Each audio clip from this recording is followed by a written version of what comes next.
Bonjour et bienvenue sur la chaîne Optari, on se retrouve pour une nouvelle vidéo et aujourd'hui j'ai décidé de tester le blender chauffant Domo, tout simplement parce que c'est actuellement une des meilleures ventes sur Amazon et son prix est somme toute très attractif. C'est parti pour une petite présentation et après on passe en cuisine pour quelques recettes et si vous cherchez d'ores et déjà le lien du produit, il est dans la description de la vidéo.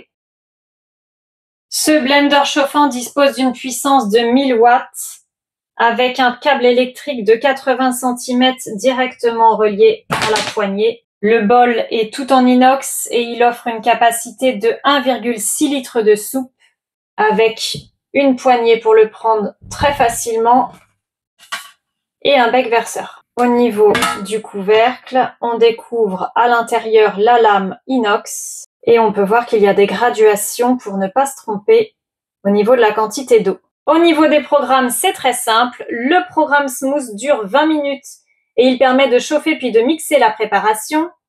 Le programme Chunky ne fait lui que la cuisson et il dure environ 30 minutes. Et enfin, la fonction Blend permet de venir mixer directement le temps nécessaire en fonction de la préparation. Voilà, c'est un appareil à la fois simple et compact. Son design est moderne, il pourra parfaitement rester sur le plan de travail.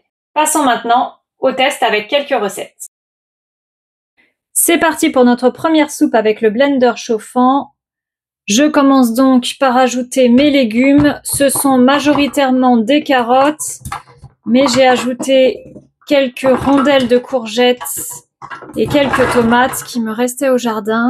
Des oignons hachés grossièrement, basilic, persil et un peu de bouillon fait maison. J'en ai toujours un petit peu au congélateur. Maintenant, je vais couvrir d'eau jusqu'au repère. Alors, je ne sais pas si on le voit très bien. Il est ici, le repère maximum. Voilà, j'y suis déjà. Maintenant, je vais pouvoir refermer.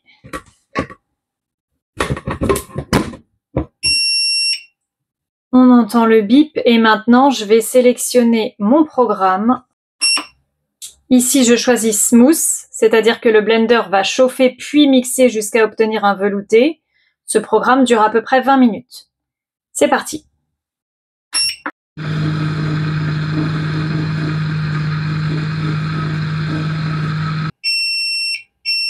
Ce bip indique la fin.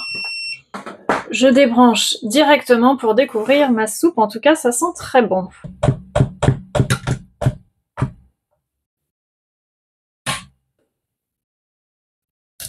Alors ici, je m'aperçois que c'est un tout petit peu épais.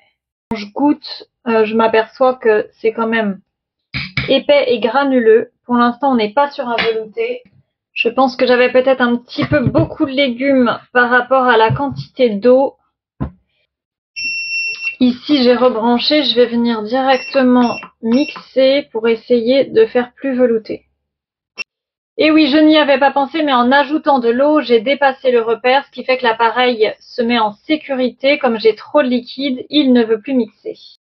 J'ai donc enlevé un petit peu et je vais réessayer.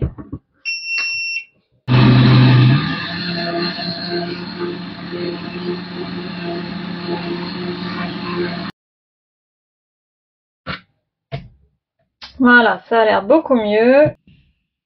Et comme j'ai un bec verseur, je vais pouvoir directement servir au bol.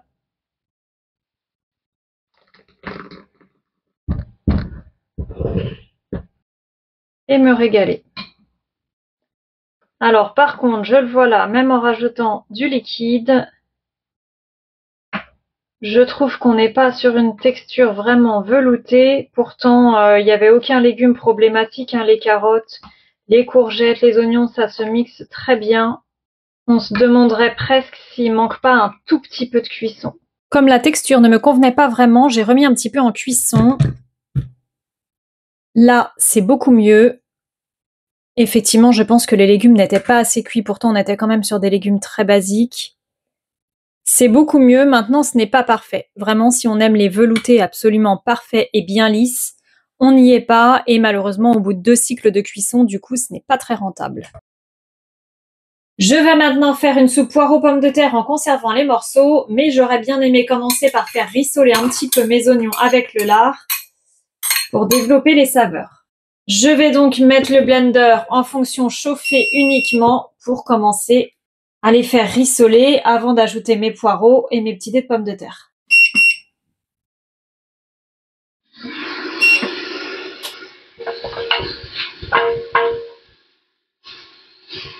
Voilà, c'est très rapide, ça a juste eu le temps de crépiter un petit peu. C'est juste ce qu'il faut. D'ailleurs, le blender s'est arrêté de lui-même parce que forcément, il n'y avait pas de liquide. C'est pour éviter que ça brûle et c'est très bien. Ça a juste permis au lard de caraméliser un tout petit peu avec les oignons. J'ajoute mes poireaux finement ciselés, sel, poivre, dés de pommes de terre et je mouille. Je referme et je relance. Et voilà, le blender a fini. Et voilà, une bonne soupe, poireaux, pommes de terre, avec un petit peu de lardon. Très très bon. Ici, le cycle a duré une demi-heure et c'est suffisant. Ça m'a l'air assez cuit, c'est parfait, il n'y a plus qu'à se régaler. Je vais maintenant tester de faire un smoothie avec le blender.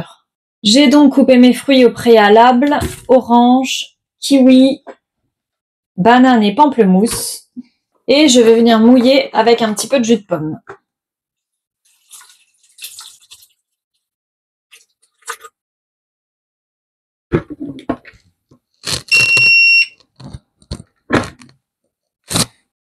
En fonction blend, évidemment. Ici, je ne veux pas chauffer. C'est parti.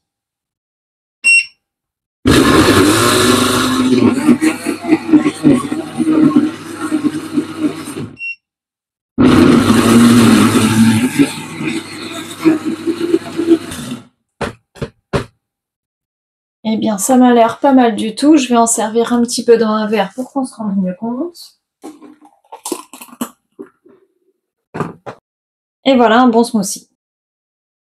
Avec ce blender chauffant, on peut aussi faire de la compote. C'est ce que je vais tout de suite tester. J'ai donc préparé un mélange de pommes et de bananes avec un petit jus de citron. Je vais ajouter un tout petit peu de cannelle, un petit peu de miel et juste le minimum d'eau nécessaire. J'ajoute mon couvercle et je lance en smooth pour qu'il chauffe puis vienne mixer. Alors, la compote est terminée, voyons ce que ça donne. Ça m'a l'air parfait et pour le coup bien onctueux. Je confirme, c'est très bon. Après avoir fait quelques recettes avec le blender chauffant Domo, je dois dire que mon avis reste en demi-teinte. Bien sûr, j'ai réussi à faire ma soupe, que ce soit mixée ou avec des morceaux, la compote ou encore le smoothie. Mais pour moi, tout cela est vraiment perfectible et on manque surtout cruellement de praticité au quotidien. Pour moi, la texture de la soupe n'était pas parfaite. On n'est vraiment pas sur un velouté avec ce côté lisse très agréable en bouche. Mais outre cet aspect, c'est vraiment la question de la praticité qui me semble dommageable. Le fil qui est extrêmement court. Les programmes pour lesquels on ne peut absolument pas régler le temps. D'un point de vue de l'entretien, ce n'est pas non plus le plus pratique. Cette lame qui est fixe et qui est positionnée sur le couvercle plutôt qu'au fond de l'appareil a posé problème à plusieurs moments. Et pour le nettoyage, que ce soit le couvercle comme le bol, il faut faire extrêmement attention pour que l'eau ne s'introduise pas dans les parties électriques. En bref, pour le prix, il fait quand même le travail, mais à mon sens, en investissant un tout petit peu plus, vous aurez vraiment un blender chauffant bien plus performant et pratique au quotidien. J'espère que cette vidéo vous aura plu. Si c'est le cas, je vous invite à laisser un petit j'aime et à vous abonner à la chaîne pour avoir d'autres tests produits. À bientôt!